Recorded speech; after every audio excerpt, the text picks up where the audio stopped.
그래서 이제 국정을 총괄합니다. 그래서 이제 시중이 이제 국정을 이제 총괄하는 역할. 그 동안에는 쭉 누가 했었느냐? 상대등이 했었어요. 화백회의의 의장이었던 상대등이 사실상의 이제 국정을 이끌어 나갔는데 이제는 아니다라는 거죠. 이제 시중이 중심이 됐다라는 거죠. 특히 중대의 가장 큰 특징이 뭐가 있습니까? 그럼 중대는 이제 전제왕권이 확립이 되었다라고 보시면 됩니다.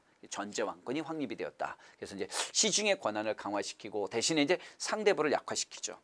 귀족들에게 지급했던 노급을 폐지하는 대신 이제 관료전을 지급하게 됩니다. 노급과 관료전은 상당한 차이가 있어요. 예를 든다면 노급은요. 노급이라고 하는 것은 뭐 이렇게 조치를 징수할 수조권도 있지만 수조권이라는 것도 있지만 여기 이제 노동력까지 이제 징발할 수 있는 막강한 힘이 되겠지만 관료전원이라는 거, 관료전 수조권만 해당이 되는 거예요. 이것만 인정하기 때문에 사실상 경제적 기반이 급격히 취약하게 된다는 거죠. 그래서 귀족들의 불만이 아주 말할 수 없이 컸다라는 거예요. 세 번째죠. 중앙 집권을 강화하기 위해서 전국을 구주오소경으로 재편합니다. 구주오소경입니다. 이제 통일 전에 5주 2소경이었는데 5주 2소경을 이제 구주오소경을 나누고요. 중앙군은 이제 구소당을 두게 됩니다. 또 국학을 세워서 유교 정치 이념을 확립해 나갔죠. 나중에 중대 경덕왕 때쯤, 성덕왕이죠. 성덕왕 때쯤에는 이제 일반 백성들에게 요건 이제 성덕왕입니다. 성덕왕 때는 이제 정전을 주죠. 그러면서 이제 국가가 농민에 대한 지배력을 강화시켜 나가기도 됩니다. 뭐 이렇게 주로 이제 여기서부터 여기 전제왕권의 확립, 여기 이렇게는 이제 신문왕에 해당하는 거고, 신문왕이죠. 그다음에 이제 정전을까지 준 건 이제 성덕왕 때였다. 이때도 이제 중대에 들어가는 거니까. 그래서 전제왕권의 확립과 백성들에게 정전을 지급함으로써 이제 국가가 농민에 대한 지배력을 강화시켜 나갔고 생활 안정을 이루고자 했다라는 거죠. 신라 중대의 육두품은 또 어땠을까? 육두품. 이때 중대 육두품. 왕의 특히 이제 이때 육두품들은요. 학계나 종교계에서 활약하면서 국왕의 정치적 조언자 역할을 하게 됩니다. 그래서 상당히 정치적 활동을 활발하게 했다라고 볼 수가 있게 됩니다. 또 이제 중대의 대표적인 사상은 유교와 교종이죠. 교종은 이제 쉽게 말하면 이제 오교를 중심으로 보면 됩니다. 오교, 화엄종이 이제 그 중에 이제 화엄종이 가장 대표적이고 이제 부처님의 말씀을 중시하는, 그래서 이제 주로 이제 경전을 많이 이제 읽는 경전의 독경, 경전을 중시하는 게 이제 바로 이제 교종이다 이렇게 보시면 되겠습니다. 반면에 하대는 어땠느냐? 하대는 자 선덕왕부터 경순왕에 걸칩니다. 이때부터는 본격적으로 또 이제 내물계가 왕위를 계승합니다. 이렇게 내물계가 왕위를 계승하니까 당연히 무열계가 발발을 일으킵니다. 대표적인 사람이 이제 김원창이죠. 무열계죠. 김원창, 김범문 이렇게 무열계의 반발. 결국 이렇게 반발이 일어나자 내물계는 무열계 숙청해버리겠죠. 무열계 또 숙청당합니다. 자, 국정을 총괄하는 수상은 누구냐? 이제 다시 이제 화백회의의 상대등으로 바뀌었어요. 그래서 이렇게 이제 시중에서 이렇게 상대등으로 이렇게 바뀌어 왔다라는 걸 알 수 있습니다. 다시 이제 상대등이 중심이에요. 상대등은 이제 귀족을 대표로 하는 입장이니까 다시 이제 귀족 연합 정치로 되돌아가는구나 이렇게 알 수가 있겠습니다. 중대가 전제왕권이 확립됐다면 이 전제왕권의 확립을 우리가 의미할 수 있는 좋은 유물이 하나 있어요. 여러분 신문왕 때 그 만들어진 여러분 이렇게 만파식적이라는 거 아실 겁니다. 이런 것들이 하나의 상징적 의미가 되는데 많아요. 하대로면요 왕위 쟁탈전이 너무 치열해집니다. 특히 이 노급이 다시 부활됨으로써 이 노급은 신라 진골 귀족에게 경제적 기반인 동시에 이게 군사적 기반까지 제공함으로써 이것이 왕위 쟁탈전을 이렇게 격렬하게 이렇게 격화시키는 원이 됩니다. 155년간 20명의 왕이 교체될 만큼의 치열한 왕권 쟁탈전이 벌어졌으니 전제왕권은 형편없이 약해질 수밖에 없어요. 응? 형편없이 약해질 수밖에 없어요. 시중의 권한이 강화되고 상대등이 약화됐는데 이 상대등이 이제 강해진 거 아닙니까? 귀족 연합 정치가 되는 거죠. 당연히 상대등의 세력이 강화되니까 이때부터는 누구다? 귀족 세력이 이제 기승을 부리게 된다라는 거죠. 자, 중대는 강력한 중앙 집권이 이루어졌다고 했습니다. 그런데 하대 오면 중앙 정부의 지방 통제력이 약해져요.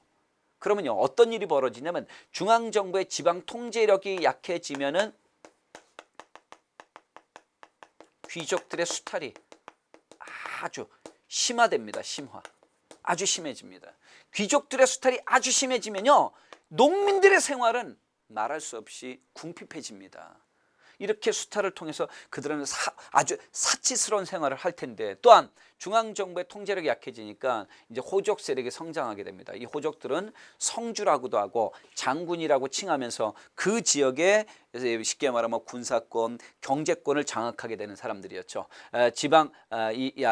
중앙정부의 통제력이 약해짐으로써 귀족들의 수탈이 심해져서 결국 농민들의 생활은 파탄이 되죠. 중대는 정전을 지급해서 국가가 농민을 지배하고 농민 생활의 안정을 이루려고 노력했다면, 하대는 귀족들의 수탈이 강화돼서 농민 생활은 파탄이 되고, 그래서 농민 반란이 아주 일어나게 되는 거죠. 자, 육두품 한번 보겠습니다. 신라 중대 육두품은 왕의 정치적 조언자 역할을 했다면, 신라 하대 육두품은 어떻게 되냐? 골품제를 비판하죠. 왜? 이 골품제도는, 여러분, 이 골품제도는 육두품의 성장 한계가 있어요. 이 골품제도에 의하면 육두품은 관직 승진의 한계가 있단 말이에요. 그리고 개혁을 요구했어요. 예를 든다면 유교 정치 이념을 수용하라. 과거제도를 시행하자. 중국처럼 과거제도를 실시해야 된다. 그래서 능력 중심 사회로 가야 된다라고 개혁을 요구하게 됩니다. 그중에 대표적인 사람이 누구다? 최치원이었다는 얘기죠. 이러한 개혁의 요구가 있었으나 결국은 신라 진골귀족들의 폐쇄성은 이들을 개혁을 수용하지 않습니다. 결국 이들은, 많은 육두품들은 이제 반신라 세력이 되죠. 반신라 세력이 돼서 어떤 사람과 호족 세력과, 그리고 또 어떤 사람과 선종 세력들과 어떻게 해야 한다, 이제 연대를 하게 되는 거죠. 이렇게 해서 반신라 세력들이 점점 커져간다라는 거죠. 그 다음에 신라 하대 대표적인 사상은 뭐냐? 풍수지리와 선종입니다. 이 풍수지리는 신라 말 누가 의해서? 도손에 의해서 우리나라에 들어오게 됩니다. 이 도손이 풍수지리서를 이제 신라에 전하죠. 그러면서 이제 지금 신라가 이렇게 이게 진골 귀족에 의한 왕위 쟁탈전이 치열하게 벌어지는 것은 너무 수도 경주 중심으로 모든 것이 치우쳐 있기 때문이다. 그래서 도소는 지방으로 국토를 재편성하다. 지방으로 국토 재편성, 지방으로 국토 재편성을 주장합니다. 이렇게 지방으로 국토가 재편성이 돼야 됩니다. 그러니까 진골 귀족이 수도로 집중되는 걸 이렇게 분산시켜야 됩니다. 라는 지방 중심의 국토 재편성을 요구하죠. 이게 만약에 받아들였다면은 이제 왕위 쟁탈전은 이제 상당히 이제 이건 소멸될 텐데, 이거 안 되죠. 그래서 도소는 이제 신라가 이제 이렇게 안 되는 거 보니까 이제 곧 신라는 어떻게 될 것 같다, 멸망할 것 같다라고 예언을 하게 되죠. 멸망할지도 모른다, 이렇게. 그러다 보니까 이제 지방인 사람들은, 지방에서 이제 도손의 예언을 믿는 사람들은 중앙 정부가 뭐라 해도 말을 안 듣죠. 결국 이제 풍수지리설은 중앙 정부의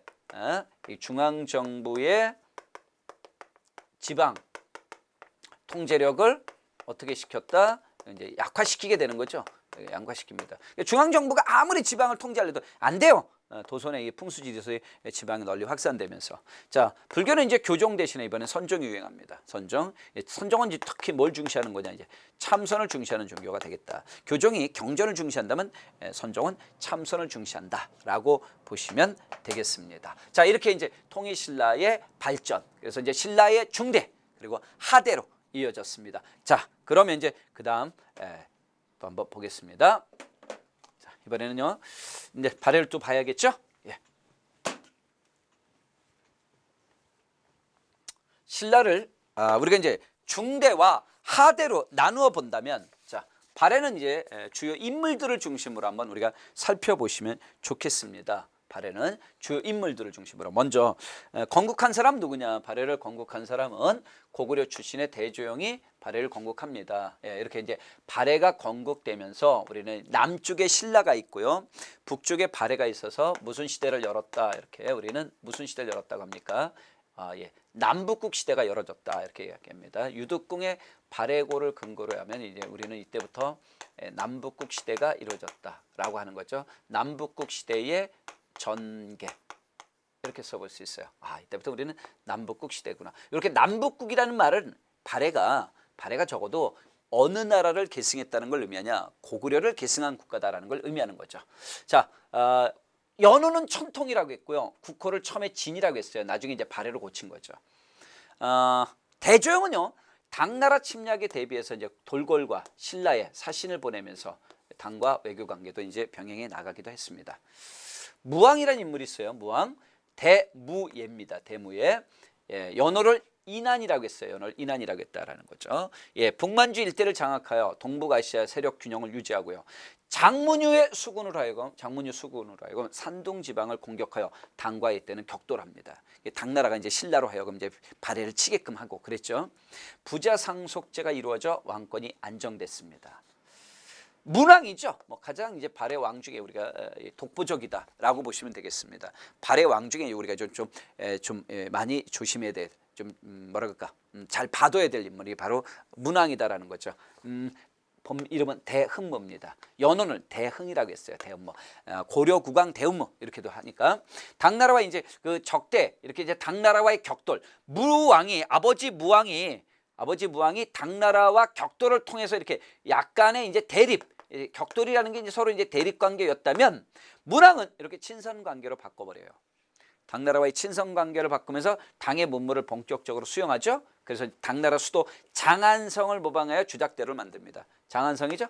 당나라 수도 장안성을 모방해서 주작대로를 건설했고요. 당나라에 많은 유학생들을 보냅니다. 특히 이제 많은 유학생이 이때 가죠. 그래서 이제 발해 유학생 중에 나중에 이제 빈공과에, 당나라 유학생 중에 이제 빈공과에 합격하는 학생들도 상당히 많이 나온다, 이렇게 보시면 되겠습니다. 한편으로 신라와의 교류를 위해서 신라와의 교류를 위해서 상설교통로라고 하는 신라도를 개설해서 신라와의 교류도 또 도모하게 됩니다. 수도를 이제 중경에서 상경 용촌부로 수도를 옮깁니다. 이제 신라는 발해 문왕 때 수도가 중경에서 어디로 상경 용촌부로 이제 수도가 옮겨왔다라고 보시면 되겠고, 그 다음에 이제 교육기관으로서의 국자감이 이때 설치가 됩니다. 그 다음에 이제 문왕의 뒤를 이은 사람이 선왕입니다. 조금 시간이 좀 흐르겠죠? 선왕입니다. 선왕 본명은 이제 대인수라고 합니다. 연원 건응이라고 합니다. 그러니까 다 연을 써요. 알겠죠? 예, 보십시오. 발해는 다 연을 씁니다. 여기 대조영은 천통이라고 했고요. 무왕은 인안이라고 썼고요. 문왕은 대응이라고 했고요. 선왕은 건응이라고 합니다. 이렇게 발해가 연호를 쓰고 있다는 건 절대로 중국에게 뒤지지 않겠다는 거죠. 자주적 입장입니다. 발해의 자주성이 아주 강했구나라는 걸 입증해 준다라고 봐도 좋습니다. 자, 말갈족을 복속하여, 이때 선왕 때는 말갈족을 복속하여 요동을 차지했고, 그래서 이제 발해 최대 영토를 차지하게 됩니다. 이때는 이제 중국에서도 발해를 해동 성국이다라고 할 만큼 이제 발해가 아주 큰 나라인 걸 실체를 인정하게 되었습니다. 지방제도를 정비했어요. 5경 15부 62주라는 지방행정제도를 저도 정비합니다. 그래서 이제 가장 전성기였다라고 볼 수가 있는데, 그런 발해가 이 귀족들의 권력 다툼으로 국력이 쇠퇴하다가 나중에 이제 안타깝게 거란에게 망합니다. 거란에게 망하고 유민들이 대부분 이제 고려의 왕건이 세운 고려의 복속이 되었다, 이렇게 보시면 되겠습니다. 이렇게 이제 발해를 살폈는데, 발해에서 우리가 이제 정말 중요한 거, 빼놓을 수 없는 것 중 하나가 뭐냐, 이쪽에 보시면은 발해를 이렇게 남북국이라고 하는 이거, 발해를 이렇게 남북국이라고 하는 이유 중에 하나가 발해는 어느 나라 계승이다 이거죠. 고구려 계승 국가다 이거죠. 요거를 잊지 마셔야 될 것 같아요. 아무래도 지금 우리나라와 중국 간에도 뭐 역사 왜곡 전쟁이 아직 뭐 전쟁이라 할 건 아니지만, 우리와 중국, 우리와 일본 간의 역사 왜곡, 역사 분쟁, 영토 분쟁, 똑같이 중국 간은 영토 분쟁은 뭐 그다지 큰 문제는 아니겠습니다만 역사 문제. 우리는 발해를 고구려 계승국가라고 봅니다. 그러나 중국 쪽에서는 발해를 말갈이 세운 나라라고 볼 거 아닙니까? 자, 우리 이 발해가 고구려 계승국가임을 우리가 입증할 수 있는 게 뭐가 있느냐? 이건 꼭 알아두셔야 된다는 거죠. 발해가 고구려 계승국가, 어떤 측면에서 발해가 고구려 계승국가냐라는 거죠. 이제 첫 번째는요, 건국자가 누구야? 건국자가 고구려 출신의 대종이잖아. 그러니까 첫 번째는요, 1번은 건국 주도 세력이라고 하죠. 건국 주도 세력이 일단 첫 번째, 고구려 출신이잖아요. 그 다음에 이제 지배층, 외국에 나간 사신 등이 대부분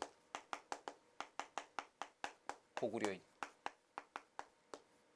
자, 발해 건국 주도 세력과 발해의 지배층과 발해를 건국했던 주도 세력과 발해의 지배층과 발해 외국에 나간 사신들은 거의 다 고구려 사람이다라는 거지. 다 고구려 사람.